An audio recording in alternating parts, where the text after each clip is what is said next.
Hello and welcome to Eye Catchers, a round-by-round wrap of the 2013 NAB AFL Under-18 Championships. My name is Callum Toomey and I'm joined by the AFL's National Talent Manager Kevin Sheehan and the AFL's Academies Development Manager Mick Ablett. Guys, thanks for being with us again. We're going to take a look at the second half of round 3, which concluded last weekend, and the first game was played last week at Blundstone Arena between Tassie and Queensland. Tasmania got the points 15-13, 103, defeating Queensland 5-4, 34. Winners by 69 points at a pretty blustery and cold venue, Kevin. Well, certainly conditions that suited the home side, Tassie. It was 4 degrees as they kicked off at about 10:30 in the morning, and then Tassie jumped Queensland. It was 8-1 at half-time. They then kicked 7-1 in the third quarter, and it was game over.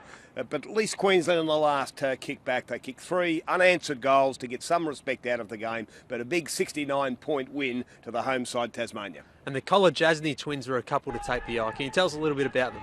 Yes, it's Jake and Cade Kolodjasny, of course, and played across half-back and have done throughout the championship. The left footer is Cade. He's the number 24, and he continued his outstanding form across the championships. He had 27 disposals in this game. He took 9 marks, even pushed forward and kicked a nice goal. He showed his class with his use of the ball, his run from defence, and at about a 188 centimetre, he's got similar traits to Grant Birchall.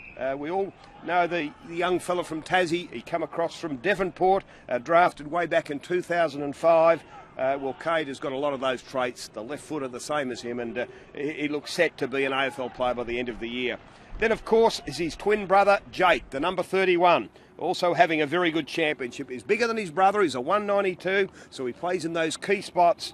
He's growing in confidence as the championships unfold, and his round 3 game, where he took 5 marks, he had 13 disposals, was very impressive. He's certainly amongst his team's best.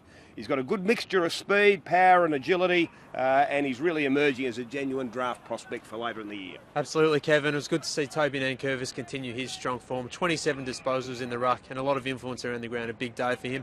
Who are the guys that you thought were pretty good for Queensland in a loss? Well, I think none better than Tyler Cornish, who was the in and under player in the midfield. 31 disposals, he had 10 clearances, and certainly laid 4 tackles as well. And his endeavour to lift his side at all times was very apparent right throughout the day. But another to show some positive signs for the future was a bottom-age player, the number 12, Liam Dawson. He's been a consistent, tight defender throughout the championships, and then in this game, the 188 centimetre guy was pushed into the midfield and even forward, and he showed his athletic capabilities, his skill set, and he's one really to look forward to as the final rounds unfold. Thanks for that, Kevin. The second game was played on Saturday as well. Mick, you had a look at this one. It was New South Wales ACT taking on Northern Territory. New South Wales ACT far too good. 19-19, 133, defeating the NT 5-2, 32, 101 points. Who are the guys from New South Wales that you thought really took the hand? Yeah, Michael Gibbons. He might be small in stature, this guy, Cal, but he's got the heart of a giant. His work rate, his intensity and his appetite for the contest is phenomenal. He had 35 disposals, 11 marks, 4 tackles, 5 clearances and kicked 2 quality goals there. Very effective by hand and foot. He executes very, very smartly under pressure, and just shows a real good footy now. He's exactly what you'd expect of a player of that size, and he's tremendous at exactly that. A couple of others as well. Lloyd Paris was very good, and Jordan Nagel bobbed up with 6 goals. Yeah, Lloyd Paris was fantastic. He was just brilliant. He's a partner in crime. He's the number 7, 179 centimetre player from St George. He's a Sydney Swan scholarship holder, and I know it's a big call, mate, but he's looks a ready-made replacement for Jude Bolton. Had a knee reco in 2012. He ended up with 33 possessions, 11 marks and 4 tackles.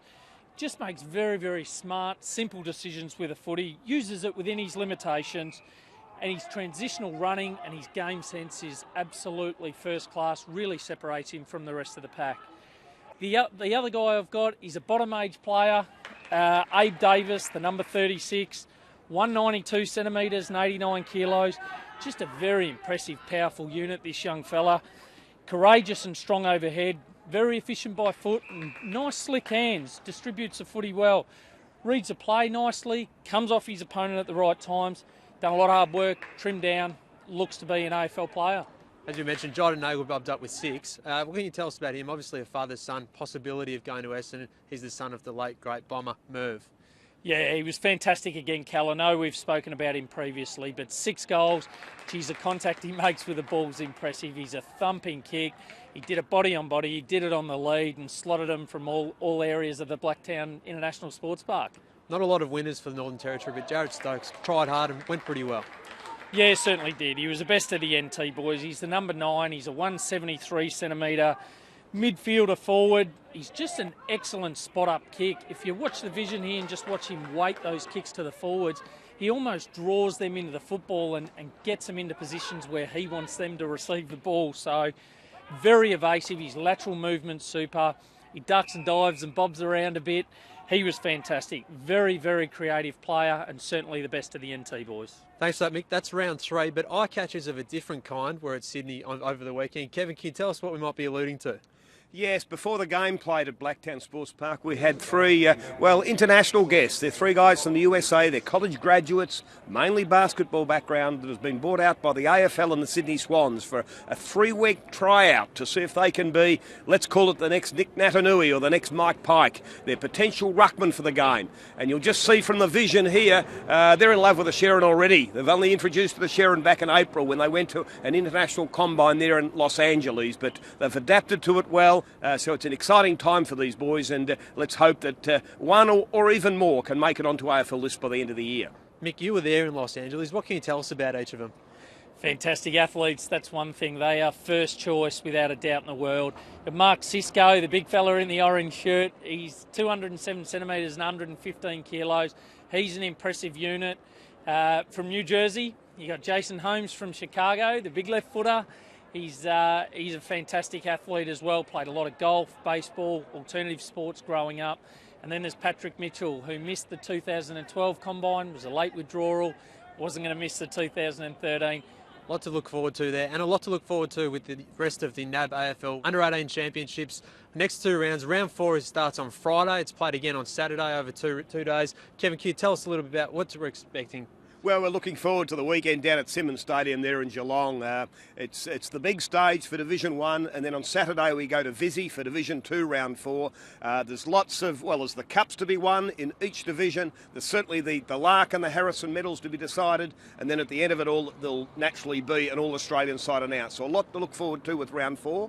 And round 5, Mick, it starts upstairs behind us at Etihad Stadium. 3:35 the first game, and a big night.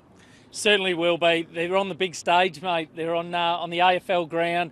All the action happens. The champions get crowned, and the boys get to close the curtain on what's been a fantastic AFL Under-18 Championships. And of course, on Thursday, the Division 2 titles will be decided at Victoria Park. That's it from us for today. Kevin Sheehan, the AFL's National Talent Manager, thanks a lot for joining us. Yourself as well, Mick, the AFL's Academy's Development Manager. I'm Callum Toomey. We'll be back next week with a big wrap with the All-Australian team and everything to talk about out of the NAB AFL Under-18 Championships. Stay tuned.